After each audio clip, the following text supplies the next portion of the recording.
What is up, guys and girls? Dodderz HD here, and today I'm going to give you a quick review and maybe help you to decide whether or not EA Access is a good thing to get.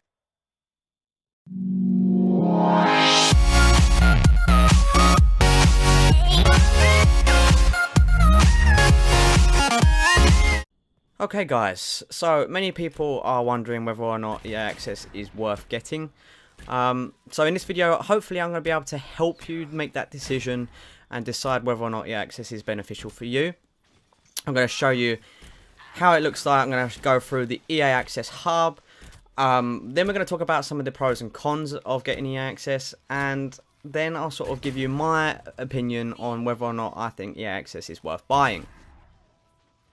So this is my EA Access hub. So when you launch the app on the Xbox, this is, after loading screen, this is the first screen that shows. It gives you all of the new news. So if they release any big games on, well, they add any big games onto it, then they'll put that on here. It's basically like an overview. It also gives you the best, I guess, the best trials that also are available with your EA Access account. So let's go over to the Vault Games.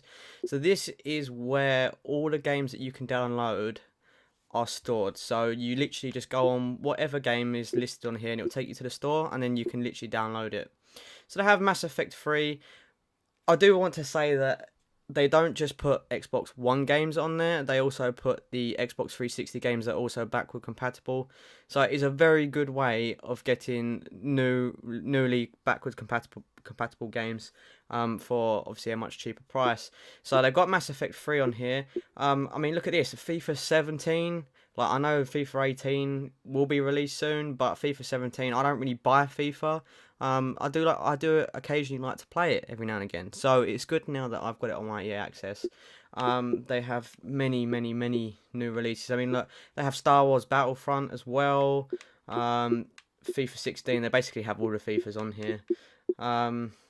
This is why I got it, to be honest. It has all of the Battlefields. Okay, so it has Battlefield 4 on there, it has Battlefield 3 on there, it has Battlefield Hardline on there, it even has Battlefield Bad Company 2, which is one of my old favourites. They have Dragon Age Inquisition. When I saw this was another reason why I purchased the yearly license. They have Dragon Age Inquisition, and I love Dragon Age Inquisition. It's such an amazing game. Like, it's honestly one of my all-time favourite games. But recently, they also added Dragon Age Origins on there as well. So I've been playing through that as well. It's been amazing. That's one of my old favourites as well. So what else have we got? So I get a FIFA 15. So they literally have all the FIFAs. They have a lot of Plants vs Zombies, if that's what you like. Here we go, look, Battlefield 4, Battlefield 3, Battlefield Bad Company 2, Dragon Age Origins. They've got Dead Space, which I was super happy with, because last time I played Dead Space was probably about 5 years ago. Yeah, it must have been about 5 years ago now, and that was on the PC, and I love the game. It's such a good horror game.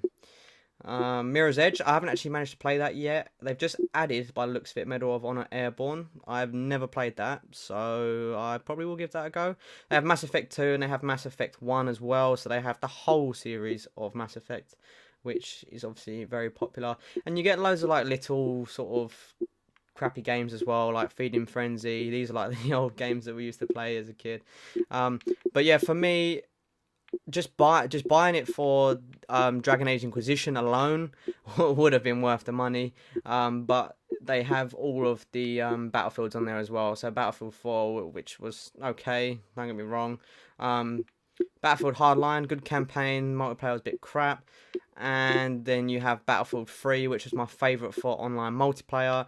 And then you have Battlefield Bad Company 2, which, funny enough, there's still quite a few people that play it now. It's on this EA Access and it's backward compatible, and I do love it because I've got the old M1 Grand on there as well, because of I'm a Battlefield veteran, so it's awesome to play, and it's definitely a blast from the past when I do play it. So these are the kind of games that you can get on the Game Vault. Like I said, very good titles. Well, if you like sort of EA games, I guess. But there are many. It doesn't matter what kind of game you want to play. There is always going to be a title in here that you would wanna play or like. And if you haven't played Dragon Age Inquisition or Dragon Age Origins, then I would definitely recommend it. You could go straight into Dragon Age Inquisition. Obviously, that's the newest one that's out. The gameplay on there is absolutely amazing. Obviously, the graphics are better than Origins because Origins is an Xbox 360 game. But definitely check that out. I've literally played it for 72 hours. Yeah, it's terrible. 72 hours of game time, but I love the game. I love RPGs, and I can't I can't get off of them. That's my problem. Right, so they also give you access to game trials. So these will be like the biggest games that have just come out. So the ones that you can get on the moment is the new Mass Effect, which I do want to start playing, but I haven't played any of the other ones. I know like that's a sin and loads of people are going to hate me for that, but I actually haven't played any of the Mass Effect games, so I probably will go through them one by one and then get to a new one if I like it. Obviously Battlefield 1 as well. I have Battlefield 1, so there's no point playing that. But not only do you get games and game trials, guys, but the main thing is that you also get a very good discount on the store for EA games. Okay, so let's go through some of the pros and cons of EA Access itself. So there are not many cons to this service. I mean, the only con really is that it's only based upon EA games. So if you're looking to get some kind of gaming subscription in which you can get games that aren't just EA but other makers, then this isn't for you, because this only gives you access to EA games, hence the name EA Access.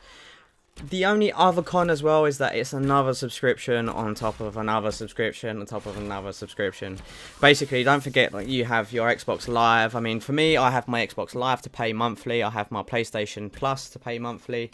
I have my Netflix. I have all my other media, my media services. So now EA Access on top of that is another subscription. I mean, for me, it's £20 a year. So I'm paying £20 a year for this EA Access, and if you want to pay monthly, I think it's $5.99 or $4.99. So it's another subscription on top of other subscriptions. And, sometimes, it may be small price, but it all adds up in the end, especially if it's over a year.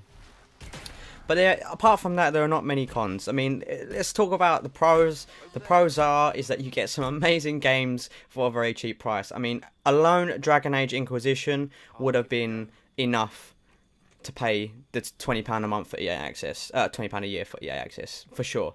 Just that one game. But on top of that, I have Battlefield 4 if I want to play it. I have Battlefield 3. I have Battlefield Bad Company 2. I have Star Wars Battlefront. I have FIFA 17. Now these games, they're all worth around £20 or over £20 each.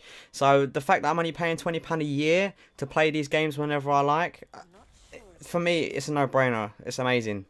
It's absolutely amazing. Don't forget also that you get you get access to the trials as well, so you can trial one of the new games before you actually buy it, which is perfect, because also if you decide to then buy it when you like the trial, all your stats and statistics, they all transfer over to the game that you've now bought. So honestly, EA Access, for me, the pros definitely outweigh the cons for sure. The only other problem could be is that your hard drive space. I mean, if you have a 500 gigabyte Xbox One, then you have many games at your disposal and you're going to be downloading them all, and honestly that can really take up the space on your hard drive. But I have a 2TB SSD, so I literally use that, and I have all the games installed. So if you have a look at my library, honestly, I have so many games there to choose from if I want to play. So let's get down to the decision. Is EA Access worth getting? Well, for me, I'm a massive EA gamer. I don't like to say that I am, but I am a massive EA gamer, and they do produce very good quality games. So for me, EA Access, £20 a year, honestly, it is a no-brainer. Of course, I'm going to get it, and I did just wanted to try it out for a month first of all, and I absolutely loved it. So I bought the year subscription for £20, and I've got it on auto renew as well. So I am 100% willing, or not even 100, I'm 1,000,000% willing to pay £20 a year. Even if they increase the price to £40 a year, I still think it would be worth it, because the quality of the games that you get, it's honestly it's a no-brainer. I mean, and they're constantly adding new games as well. So FIFA 17 was a new one, Dragon Age Origins. So it's not only the Xbox One releases that I'm getting, but it's also my favorite Xbox 360 backward compatible releases as well. So that means that I don't have to go to a shop and pay extremely artificial amount of money to buy an Xbox 360 game that has just become backward compatible. Like, for example, Black Ops 2, that's most recently, is the artificial price has gone up to like £25 minimum. I mean, that's ridiculous. £25. I could have sold that game a couple of months beforehand for £1.50, you know. So yeah, for me, it's definitely a no-brainer. But like I said, you really have to weigh up the pros and cons. I mean, for a majority of people, the pros are going to extremely outweigh the cons. But if you're not really an EA gamer, and you're not interested in titles such as Dragon Age, or Battlefield, or FIFA, or any other Star Wars, then maybe this subscription's not for you. But even if a game came out, and for example, Dragon Age Inquisition came out on it, the game is like £20, and I know in a month I can complete that game. But then maybe buying an EA Access subscription for a month might be good for you, because if it's $4.99 or $5.99, then you've saved money. If you're not going to play it again once you've completed it, then you've saved so much money. So is EA Access a good thing to get? I definitely think so. I hope you guys liked this video, and I hope it helped you make a decision on whether or not the EA Access is beneficial for you. If you like the video, don't forget to smash a thumbs up. Subscribe, obviously, for further content. I have some Zombie Chronicles coming up, so Zombie Chronicle content's going to be coming up. Super excited for that, so stay tuned for that, guys. And yeah, if you want to comment and let me know what your thoughts on EA Access, then please do. Don't forget to check out our social media sites. They're all linked down below, including our new Patreon page. And as always, guys, have a great day. And I got this soda.